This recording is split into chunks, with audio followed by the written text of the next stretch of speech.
Bayangkan sebuah rudal yang bisa terbang rendah mengikuti kontur permukaan bumi, sulit terdeteksi radar, dan menghantam target dengan presisi tinggi hingga ratusan kilometer jauhnya. Inilah rudal Kiai Haji 59 buatan Rusia, salah satu senjata serangan presisi yang membuat lawan selalu waspada. Pertanyaan besarnya, apakah rudal seperti ini relevan untuk Indonesia, sebuah negara kepulauan yang strategis di Asia Tenggara? Rudal Kiai Haji 59 pertama kali dikembangkan pada era Uni Soviet, dan sejak itu mengalami banyak modernisasi. Versi terbarunya, Kiai Haji 59 Mk2, mampu menjangkau target sejauh 290 hingga 300 km, bahkan ada varian yang bisa mencapai lebih jauh.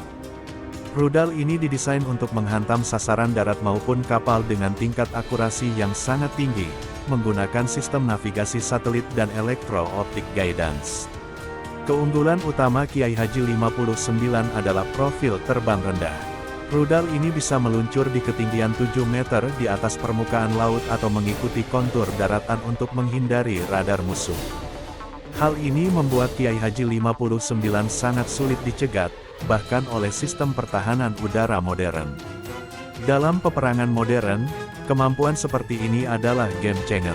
Rudal Kiai Haji 59 bisa diluncurkan dari berbagai platform pesawat tempur Rusia seperti Su-30, Su-34, dan Su-35.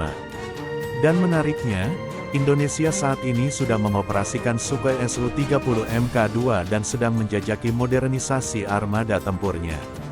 Artinya, ada potensi integrasi antara jet Sukhoi TNI AU dengan rudal Kiai Haji 59. Jika hal ini terrealisasi, maka kekuatan serangan udara Indonesia akan naik ke level yang benar-benar baru. Bayangkan skenario pertahanan Indonesia. Sebagai negara kepulauan dengan lebih dari 17.000 pulau, tantangan terbesar adalah menjaga kedaulatan wilayah maritim dan udara. Rudal Kiai Haji 59, dengan jangkauan ratusan kilometer, bisa digunakan untuk menghantam kapal asing yang masuk tanpa izin atau bahkan sasaran darat strategis yang mengancam keamanan nasional. Dengan kemampuan presisi, rudal ini bisa menjadi senjata deterrence, pencegah agresi, yang sangat efektif. Tapi tentu saja, ada faktor politik dan geopolitik yang harus dipertimbangkan. Indonesia selama ini berusaha menjaga keseimbangan dalam hubungan dengan Rusia, Barat, maupun Tiongkok. Membeli rudal canggih seperti Kiai Haji 59 dari Rusia bisa membuka jalan bagi peningkatan kapabilitas TNI AU, namun juga berpotensi memunculkan reaksi dari negara-negara besar. Karena itu, keputusan seperti ini tidak hanya soal teknis militer, tapi juga diplomasi internasional. Selain itu, harga dan biaya operasional juga menjadi pertimbangan. Rudal Kiai Haji 59 memang canggih, tapi setiap rudal presisi memiliki harga yang tinggi. Apakah anggaran pertahanan Indonesia siap untuk menanggung pembelian rudal-rudal modern dalam jumlah besar? Atau akan lebih fokus pada rudal buatan dalam negeri seperti Erhan series? Pertanyaan ini masih terbuka, namun yang jelas, jika Indonesia mampu mengintegrasikan Kiai Haji 59 ke dalam arsenal TNI AU, kekuatan udara bangsa ini akan mendapat lompatan besar. Bayangkan Su-30 Mk2 Indonesia terbang di atas Samudera Hindia, membawa Kiai Haji 59 yang mampu menghantam target jauh di luar garis pantai. Musuh akan berpikir dua kali sebelum berani melanggar kedaulatan wilayah NKRI.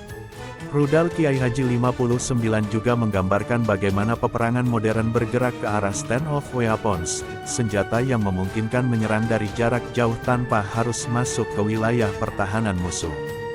Konsep ini sangat relevan untuk Indonesia yang harus menjaga wilayah luas, tapi tidak selalu bisa mengirim pasukan langsung ke garis depan. Dengan rudal seperti Kiai Haji 59, serangan bisa dilakukan dari jarak aman, namun tetap presisi menghancurkan target.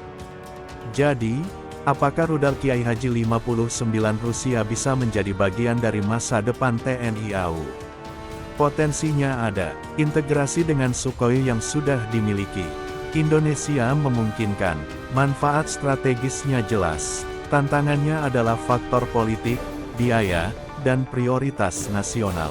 Yang pasti, di dunia pertahanan, mengenal senjata seperti Kiai Haji 59 penting bukan hanya untuk tahu apa yang kita miliki, tapi juga untuk memahami apa yang dimiliki negara lain. Karena pada akhirnya, kekuatan deterrence Indonesia ditentukan oleh bagaimana kita menyeimbangkan teknologi, strategi, dan kebijakan luar negeri.